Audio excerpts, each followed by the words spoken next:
Wel, na 4 seisoene kind is natuurlik ook die naam van die Gian Groenliedjie. Wat omtrent die naam het tot jou gespreek en was dit heeltyd in jou kop terwyl jy die roman geskryf het? Ek het van die begin af geweet ek gaan met tyd speel in die boek en die verloop van tyd gebruik in die boek. Maar ek het toevallig glad nie met die liedjie in my kop geskryf nie en is 'n liedjie wat ek baie goed ken. Maar so teen die einde van die boek het ek begin om name te ondersoek en ek het al die name wat ek na gekyk het, het iets met tyd te doen gehad en met die verloop van 'n jaar te doen gehad. En op die ouend het ek by 4 seisoene gekom en die 4 seisoene en 4 seisoene kind was toe nou eintlik net vir my so half om die kind by te sit was toe so, as jy die boek lees, dan besef jy dit, jy weet, die kind by het dit net gedoen.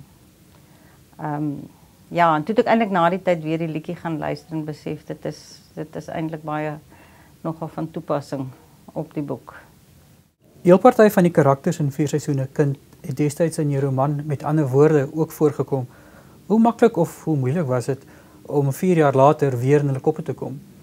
Ek het altyd gesê ek gaan nooit terug na 'n boek toe gaan nie. Ek het besluit dit is iets wat ek nie regtig wil probeer nie, want ek dink dit moet nogal moeilik wees om terug te gaan, maar met hierdie het ek nie eintlik 'n keuse gehad nie. Kato het haarself kom aanmeld en gesê haar storie moet vertel word.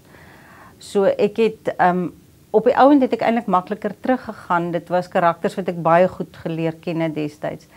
En ek dink deur die jare het ek altyd, as ek op Stellenbosch ry, het ek nog iets van hulle gesien, iets van hulle beleef. Ek kom dikwels op Stellenbosch, so ek dink dit was nog altyd vir my, hulle het nog altyd vir my so 'n stukkie van realiteit by my gebly. So ja, op die ouend dit was vir my interessant om hulle op te tel 4 jaar later. Maar dit was nie vir my moeilik geweest nie. Die hoofkarakter Kato, die weduwee, sy kom voor as 'n baie deurleefde karakter. Is sy op 'n werklike persoon gebaseer of is dit suiwer verbeelding? Sy is suiwer verbeelding. Ek dink van haar eienskappe en haar persoonlikheidstrekke is definitief gebaseer op eienskappe wat ek dalk gesien het al in mense, wat ek dalk ken.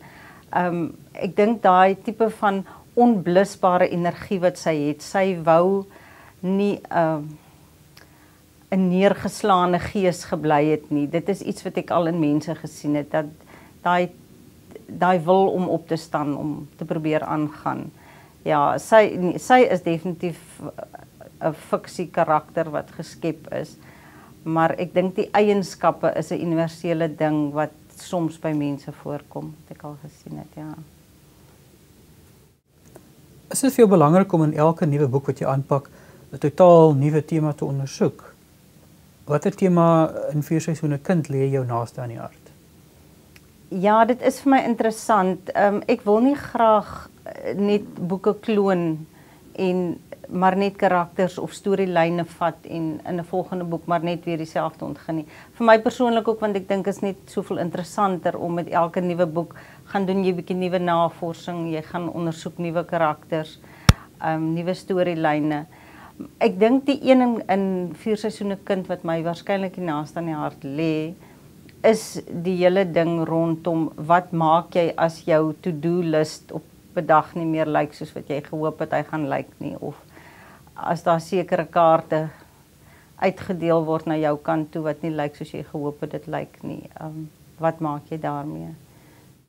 Wanneer jy skryf, het jy 'n vaste idee oor jou boek se slot en skryf jy dan op daai punt af of neem jy verhaal soms sy eie loop soos jy omskryf? Ek begin nooit 'n boek met 'n einde in sig nie. Ek dink wat gebeur is ek het so 'n idee wat ek nogal graag sal wil hê hoe die boek moet eindig, maar ek dink ek was so besig met my tweede of my derde boek het ek agtergekom ek gaan nie heeltemal al die toue kan trek nie. Die karakters gaan definitief ook 'n sê wil hê.